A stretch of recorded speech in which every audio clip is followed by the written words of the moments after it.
আর আলহামদুলিল্লাহ আমাদের মাননীয় প্রধান উপদেষ্টা দেশ যেভাবে পরিচালনা করতেছে, আমরা চাই যে এরকম সরকার যেন আমাদের মধ্যে সব সময় থাকে।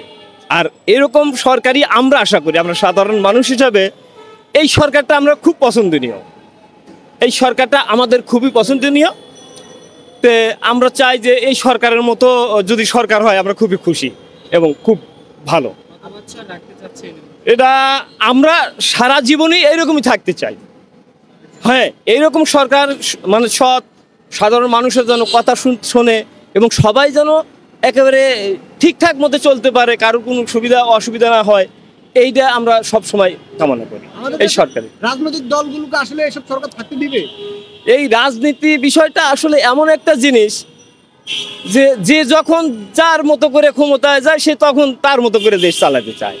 এখন আমরা সাধারণ মানুষ, তারা রাজনীতিবিদ, তাদের মতো করে তারা যেভাবে চালায় সেটি আমাদের বাধ্য হয়ে মেনে নেওয়া লাগে, করার কিছুই থাকে না।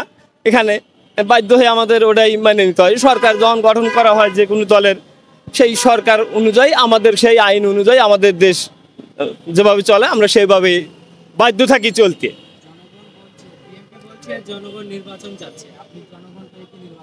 তবে আমার মনে হয় দেশ সংস্কার করেই নির্বাচনটা দেওয়া উচিত, সেটা এখন হোক আর কিছুদিন পরেই হোক। আমার মনে হয় দেশটা বিচার বিশ্লেষণ করে এবং সব কিছু নিয়ন্ত্রণে এনে তারপরে নির্বাচনটা দেওয়া উচিত।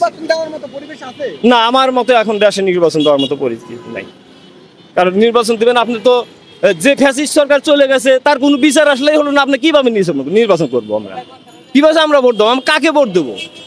আমরা ভোট দিতে চাই একটা স্বচ্ছ লোককে, আমরা খুব একটা ভালো মানুষকে ভোট দিতে চাই, সেই মানুষটা পয়দা করা হোক বা সৃষ্টি করা হোক। বর্তমানে যে আইন শৃঙ্খলার অবনতি, এর জন্য দায়ী কারা? এর জন্য কম বেশি সব রাজনৈতিক দল দায়ী, কম বেশি সবই রাজনৈতিক দল ভাবে এই রাজনীতি ভাবে এই আইনটার এরকম করা। মানে যে আমরা মনে করি সাধারণ মানুষ যে আইনের গতিতে চলা উচিত, কেউ ব্যক্তি স্বার্থে আইন ব্যবহার করে মানুষকে হয়রানি করা এটা ঠিক না। এই যে ইউনূস সরকারকে রাখা আসলে বাংলাদেশের মানুষের জন্য কতটা কার্যকর হবে? ইউনূস সরকার আমার কাছে নিঃসন্দেহে ইনশাল্লাহ ভালো।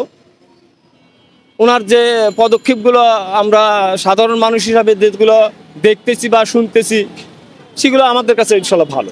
বিএনপি কেন মানছে না?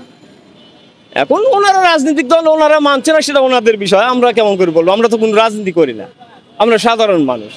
এই জন্য আমরা তো ওনাদের কথা মতো তেমন কিছু চলতে পারি না বা আমরা বুঝতে পারি না। ওনারা রাজনীতির বিষয়ে হয়তো ভালো বুঝতেছে যে এই সময় হয়তো ওনাদের মতে ওনাদের নির্বাচন দিলে ওনারা ভালো হয়, এটা হয়তো ওনারা ভাবতেছে। এটা ওনাদের বিষয়, এটা আমরা অতটা ভালো বুঝতে পারবো না। সংস্কার ছাড়া নির্বাচন দিলে বাংলাদেশের ভবিষ্যৎ কোন দিকে যাবে? সংস্কার ছাড়া নির্বাচন, এটা আমি সাধারণ মানুষ, আমি ব্যক্তিগত হিসাবে আমি এটা সংস্কার ছাড়া নির্বাচন চাই না।